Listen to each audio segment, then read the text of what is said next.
Malipayong ulan. Diba? Ug init, reklamo ta. Ug ulan, reklamo lagi hapon. Naginuo asa ta pabutang. Pero nindot sa ato kasaulugan, bisan gamay ra ning atong balay alampuanan, naigo ra ta. O gaguban diya sa gawas, pagdala na mong payong, karo dili mo mga basa. Pero ganahan po mo ani no, kay tugnaw man, dikit-dikit man. O, yung init, away dikit-dikit. Mga igsoon, ika-upat ka adlaw. Unya, nindot kayo ang atong tema. Malaumong pagpanaw sa simbahan. Kauban ni Maria ang atong inahan sa kanunayang panabang. Malaumon, madasigon nga pagpanaw.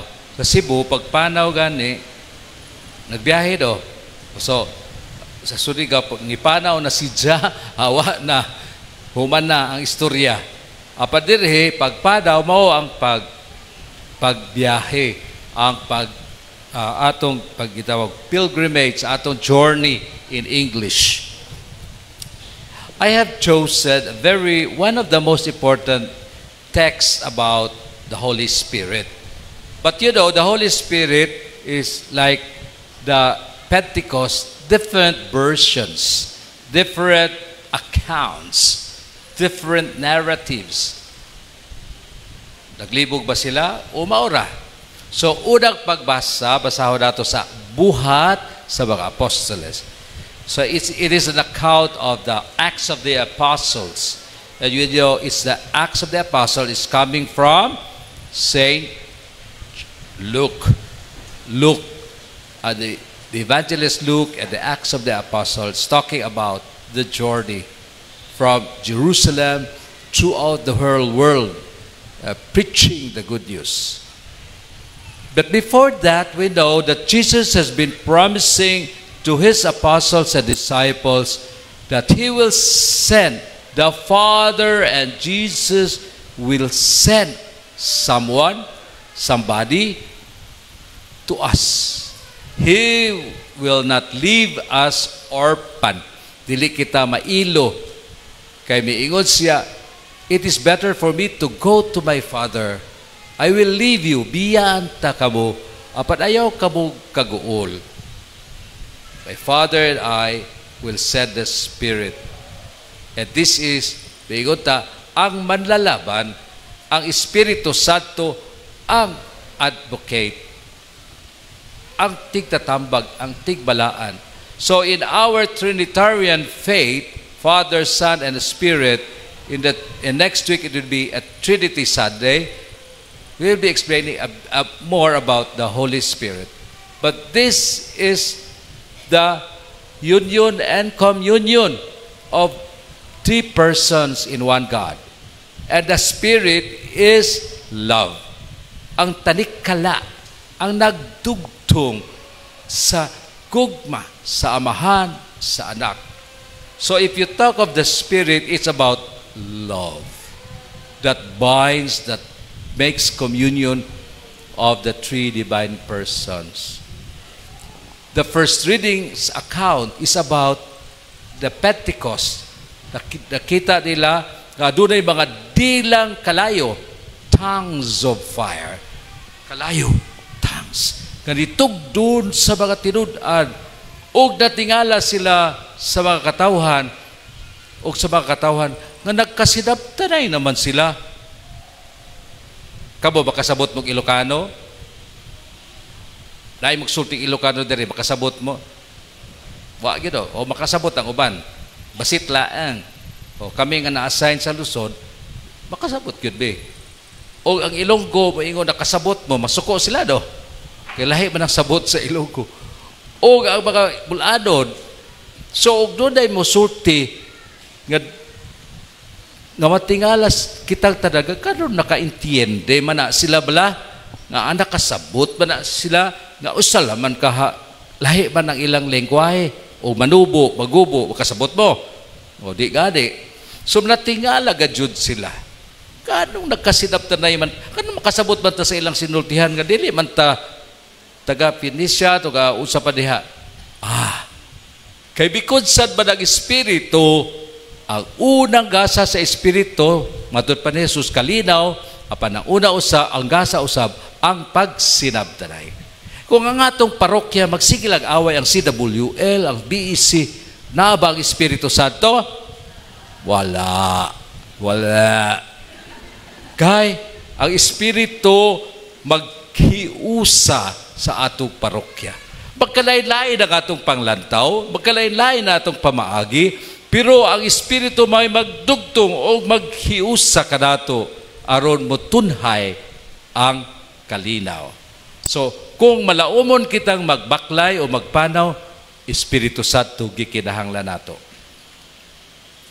And then, niingon si Manong, ipadala ang imong Espiritu ug baguha ang nawong sa yuta. Kamo kay ipadala si Vicky Bello ug baguha ang akong naong. Layo ra gyud kaayo ang atong pag-apo mao nga baguha, ipadala ang Espiritu kay ang Espiritu mo konsad kanato, ana kanato mabag-o gayon ang dagway sa kalibutan. Kay sama sa gisulti sa Galatia, ako ning basahod ha, pero ug bangutan ako, nanay nakakita sa Espiritu Santo, taas ang kamot, naawa. Niya kasi ba nagtuo sa Espiritu Santo ba di makita? Di ba? Atong makita unsa ang epekto sa Espiritu Santo. Kung ada ang Espiritu sama sa padayag kanato, sama sa hangin nga muhuros, o makita natong epekto niini kung maglihok-lihok na ang mga kahoy o mga lupad na mga sin, ang hangin, makita nato nga naihangin. Pero wa ta kakita sa hangin.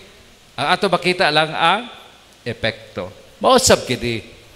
Ug kung gusto kita malaumon nga maglawig o magpanaw ning kalibutan, mangayo nato ang Espiritu ug ang usa sa nindot kaayo atong tan-aw no, ang atong mahal nga inahan, Birhen Maria. Bao man gani ni tema nato, Mary is full of the Spirit. Hail Mary, full of grace. Puno ka sa Espiritu. Bikod sa nag-Espiritu kaniya, o mao'y ngingon, nga tungod sa iyang kapagapuno sa Espiritu, napuno usab siya sa gugma. Gugma. Gugma ingon ta, Katoliko ta, member ta sa BEC, pero dili ta mahigugmaon, palaaway ta. Naaba diha ang Espiritu? Espiritu sa palaaway, dili Espiritu sa gugma. So, hitimanin ninyo sa inyong balay, pag masinati na ganinyo nga mura naman kung wala na amor, wala na gugma sa akong bana, sa akong mga anak, sugod na ang Espiritu sa yawa na kinaihinay na masuko ka sa ibong bana, suko ka sa ibong asawa, suko ka sa ibong mga anak. Pag binahayday sa yuta, samot, kagubot, kaywa may gugma. Ang Espiritu maghatag og kalipay. Kitsa ba mga Katoliko diri? Kita tanan. Pero tanawa na imong tapad, kung malipayon ba na, ugak, sige lang nagkusmod, sige lang nagbagulbol, sige lang nagpang-away. Kay kung ang Espiritu anak nato, wala magpasabot nga watay problema. Apad, puno ka sa kalipay.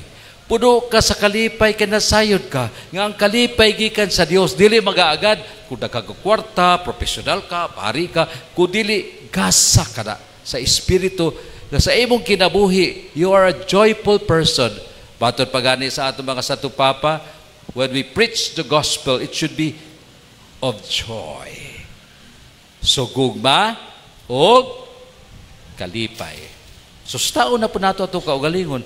Sa balay ba, dili na malipay ang mga tao palibot ako. Kung ako wala kalipay, usa na ba lang di pagsunod ka Kristo? Wa siguro ang Espiritu. Ay katulo, kalinaw, o kapila gisulti ni Jesus, ang kalinaw ba na kaninyo, usa niya gihuypan sila sa Espiritu Santo.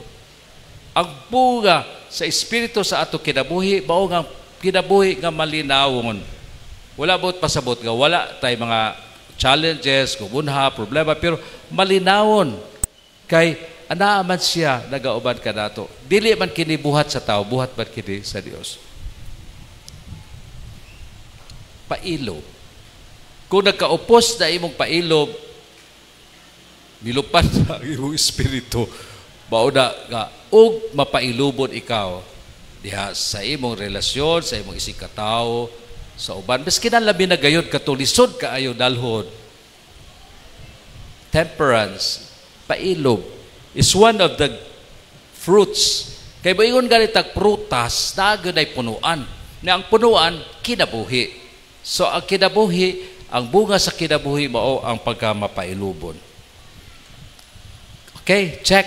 Kaluoy. Ano na pa ba'y kay kaluoy sa uban? Ilabi na sa mga kabus. Ilabi na sa mga dinaog-daog. Ilabi na sa wala jamo ning kalibutan. O doon ay mangayo ninyo, makita dahil ninyo nga problema na sabni, ug doon na igsuon ninyo nga magkitabang kay nagkalisod, nawa na ang kaluoy. Wasab ang Espiritu Santo diya sa iyong atong kinabuhi. Kaayo. Ang Dios maayo ug maluluyon.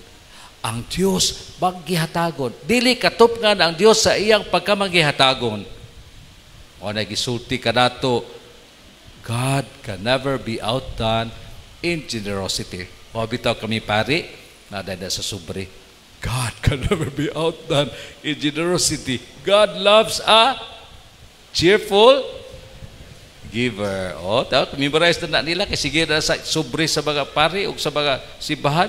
Pero ang ibinungdanon, ang kaluoy nga atong nasinati, ang pagkamaluluyon, mao kana ang ipakita sa atong inahan. Inahan sa kanunay panabang. Way puas. Adlaw-adlaw kita mangayo. Bisan o kapila na ta mangayo, way hunong kay siya timaan man, sinyalis man sa maluluyon nga Dios. Okay pa mo? Okay pa mo, di na. Kay dili na, utang na ko. Pagka matinud-anon. Pagka matinud-anon mo ay mutuman ka sa imong saad. Mo ingon gani ka pautanga kog 10,000, sunod buwan bayran, bayri na sunod buwan. Kaya kung dili ka matinud-anon sa imong matinud-anon sa imong mga saad, inon ka bakakod. Unya nga atong katilingban, kung musaad ta, unya dili ta mutuman, malinawon ba ang atong, malaumon ba ang atong pagpanaw? Dili gyud. So ang atong inahan, mahal nga birhen, maluluyon, maayo, mapailubod, makatinudnanon, o pagka mapaubsanon. Pagka mapaubsanon, usa kini kag grasya. Bisan usa nimo ka inila, usa nimo ka dato, kanunay kang grounded in the soil, nasayod ka nga dili ka naimo. Gihatagan lang ta sa gasa sa nagkalain-laing pagpangalagad sa simbahan, na itong ikaduhang pagbasa, kay usara ang Espiritu nga naghatag ka nato katakos, naghatag ka nato kay kita usara kabahin sa lawas ni Kristo. O gusa siguro ka pangayoon nato, isip bituo sa gasa sa Espiritu sa buga, ang pagka mapinugnganon sa kaugalingon. Usa ba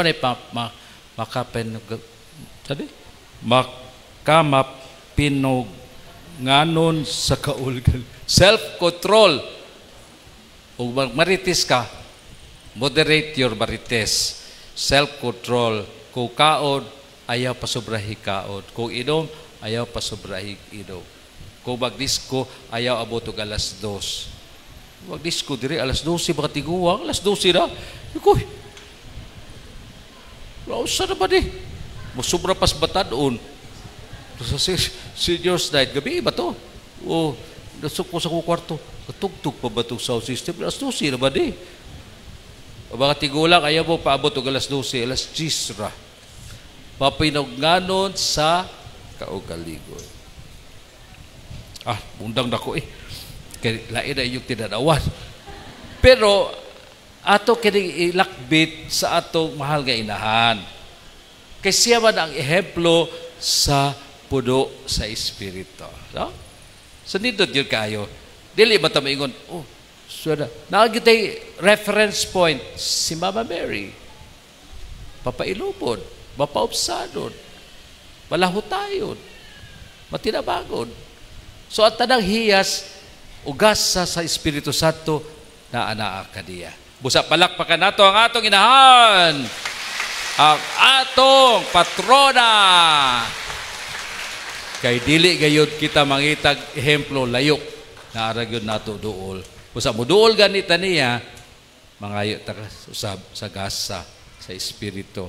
Aron ato kinabuhi nga pagpadaw, malipayod, malaumon, madasigon, o guban pa nga mga gasa sa Espiritu.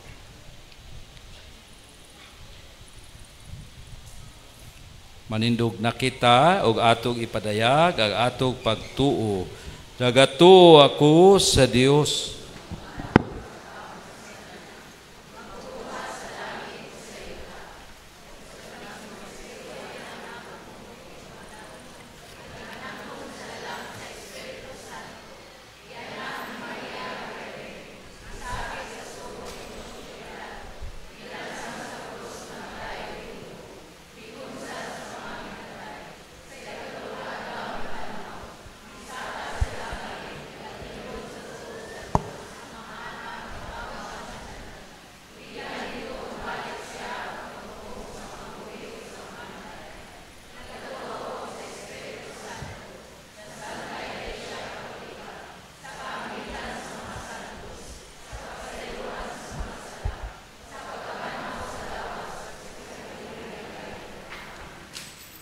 Magapo kita sa Dios aron ang iyang Espiritu mahimong buhi dinhi kanato ug sa tibuok simbahan.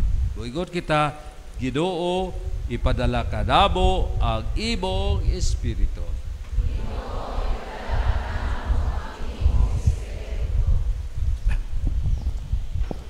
Nga ang simbahan magmaisugong mosunod sa pagiya sa Espiritu Santo, samtang sundo niya ang mga mailhan sa atong kapanahunan karon, magampo kita sa Ginoo. Nga ang Espiritu ni Kristo mudala ngadto sa kayusahan kanilang tanan nga mihingalan sa ilang kaugalingon nga mga Kristohanon, magampo kita sa Ginoo. Ginoo, ipadala kanamo ang imong Espiritu. Nga ang Espiritu Santo maghiusa sa tanang kanasuran sa kalibutan, diha sa panaghigalaay ug sa matinud-anong pagtinabangay, magampo kita sa Ginoo. Ginoo, ipadala kanamo ang imong Espiritu. Nga ang mabag-ohong Espiritu mulamdag sa unahuna ug mudasig sa kabubuton nila nga wala na magbansay sa ilang Kristohanong pagtuo, magampo kita sa Ginoo. Ginoo, ipadala namo ang imong Espiritu. Nga unta imong istipon nga takos ug mapuslanon alang kanamo nga ang langdong Teofilo kamumot mabayaw na ngadto sa altar sa mga santos, magampo kita sa Ginoo. Ginoo, ipadala kanamo ang imong Espiritu. Ang tanang mga pilgrims sa mga debotos ni Maria, ang atong inahan sa kanunayng panabang, o kitang tanan, mahimong mga instrumento sa gugma, kaluoy ug paglaom, alang sa uban, o nga kitang tanan, kanunay nga gigiyahan sa atong inahan, diya sa inadlaw tang panginabuhi, magampo kita sa Ginoo. Alang sa atong proyekto, pandongi ako sa gugma mo, nga atong gihimo alang sa pagpaatop sa bagotang simbahan. Hinaot nga ang atong mga sponsors, benefactors ug donors upaambit sa ilang kinasingkasing nga hinabang alang sa kalampusan niining phase 2 sa atong church construction. Magampo kita sa Ginoo. Nga ngatong pagsaulog sa novena o kapistahan ni Maria, atong inahan sa kanunayng panabang, magmalinawon, magmalampuson, o makatabang kanatong tanan, nga magmadasigon diya sa pagpadayon sa atong malaumong pagpanaw, ngadto sa atong langitnong puloy-anan, magampo kita sa Ginoo. Nga magkahiusa nga atong kinasingkasing ug ang atong kalag, kita nga mamati sa espiritu nga nakigsulti kanato og diha sa simbahan, magampo kita sa Ginoo.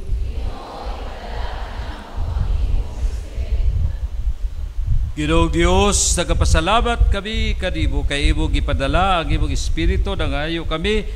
Ginoo, hatagi kami sa iyang kusog ug sa iyang kaalam aron sa panahon sa mga pagsulay o mga pagtintal, musaksi kami sa imong kamatuoran ug sa imong gugma, pinaagi ni Kristo among Ginoo. Amen.